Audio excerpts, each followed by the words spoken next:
What is going on, you guys? Steve with a quick video for you today. So today we're going to do a hobby talk video, and I think what we're going to do is we're going to talk about the history of kind of my collecting habits. Some of you guys know it, some of you don't.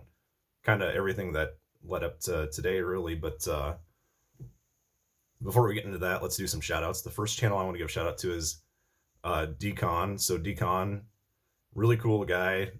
Been interacting with him quite a bit lately, and what's unique with his channel is he gets his whole family involved in the channel, whether it's just doing some fun random stuff or opening up baseball card packs.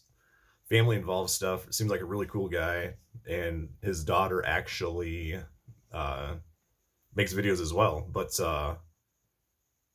yeah, please go check out Decon. And the second channel I want to go shout out to is Clint Swingaway Sports.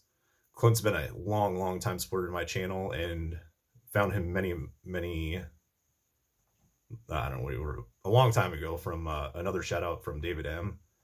And he's, again, a huge supporter of my channel, big Buster Posey fan in New York Giants.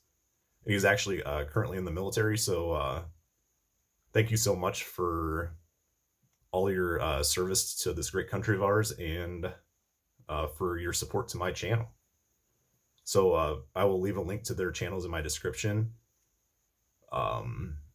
Let's do some. So there's a few things I want to talk about before I get into my collecting habits of the past and today. Is Marcell Ozuna for the Atlanta Braves. Man, he got himself into quite a mess, with the domestic violence and all that. So, I don't know the whole situation behind all that, but I really hope that all the parties involved in that, I hope they find help and figure everything out. And that's just a bad scenario for, domestic violence is something really serious, and I hope everybody just kind of figures out the whole situation and gets the help they need.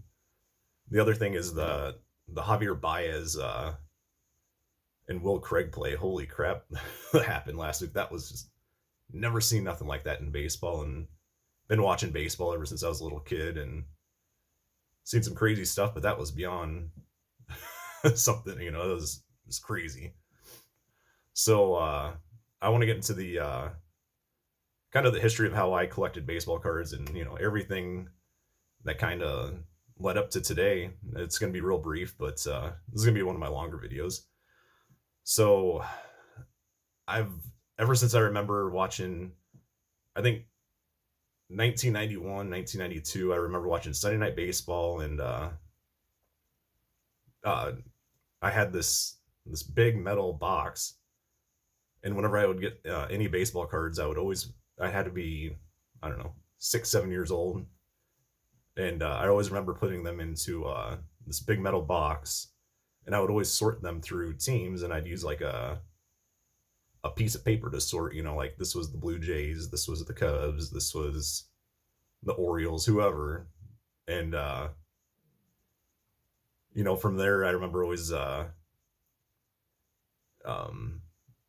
kind of, this is when my love for the Cubs developed, was watching Cubbies games during the day on WGN. And like a lot of Cubs fans, it was Bozo the Clown Sunday morning on WGN, and then the day game for the Chicago Cubs. That's kind of when my love for the Cubs developed, and Ryan Sandberg and Mark Grace, all those guys. In the later years, I remember Todd Hollinsworth with the team for a couple of years. Sammy Sosa was there for quite a while. One of my favorite pitchers of all time, Mike Morgan. So I probably actually should show some. I've got a bunch of Mike Morgans. I just never showed them on my channel. But that was my summers as a kid. Was watching a lot of day Cubs games. And then let's see, kind of junior high and early high school. I always remember there was a gas station, just in the right on the outskirts of the neighborhood I grew up in, and always walked there, ride my bike, and they'd have old late 80s or early 90s cards from Topps and Score, Donruss, all the good old days of the junk wax era. Going there and picking up packs of baseball cards. And then my dad, he'd drive me to there was a card shop in Omaha. I think it was called the Stadium or the Stadium Club. It was something like that, but really cool owner. And some of my honestly, the greatest childhood memories of collecting cards was going to that card shop, and that's kind of how my love for buying individual players developed. That's how mass collecting. I just showed the Eddie Murray, picking up cards like that. And then kind of, I never really fully stopped, but took a small break from collecting after high school. Pick up, a pack here and there, but nothing drastic. Kind of moved on my own, and bills obviously take priority over baseball cards, and um, that happened for maybe, I don't know, 3 or 4 years or something like that, and then got back into it pretty heavy, and met my wife and girlfriend at the time, and kind of hit it hard ever since then, because the partying and drinking days kind of stopped, and that's kind of when I started actually adding in a lot of my vintage was shortly after the high school break, into the early years like that, or the later years like that, and just been accumulating. And I'm 38 years old now, so I've been collecting for quite a while, trying to snag up the vintage cards. But it's crazy times that we're in with the hobby. I haven't quit. I still, what I'm doing now, it seems like more is finding player lots on eBay, which I've brought that up in the past. Just snagged up a nice Fredlin. I think it was a lot of 40 cards of Fredlin. Didn't have a lot of them. There's a couple in there that I already had, but eventually show that in some PC and player profile videos. And who else did I just picked up somebody else too, Jason Bay.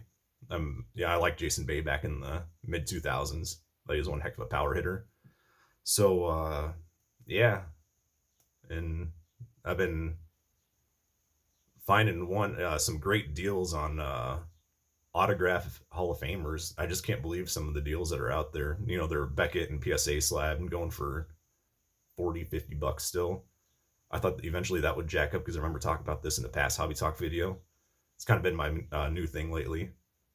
And just talking to Eric Classic Cards yesterday in a group chat, and he showed us a card for David Fletcher. It was his rookie card autograph, some refractor or something. And I like David Fletcher, but he's not a Duke Snider. I just literally snagged up the 57 Duke Snider in a Beckett slabbed autograph. Nice looking card for, I don't know what it was, $62, and that Fletcher went for over $300. I'm like, man, Duke Snider and Fletcher. But just crazy times. I'm going to cut this off. We're at almost the 8-minute mark. Thanks again, guys, for your support, and please go check out Decon and Clint Swingway Sports. Take care, everybody.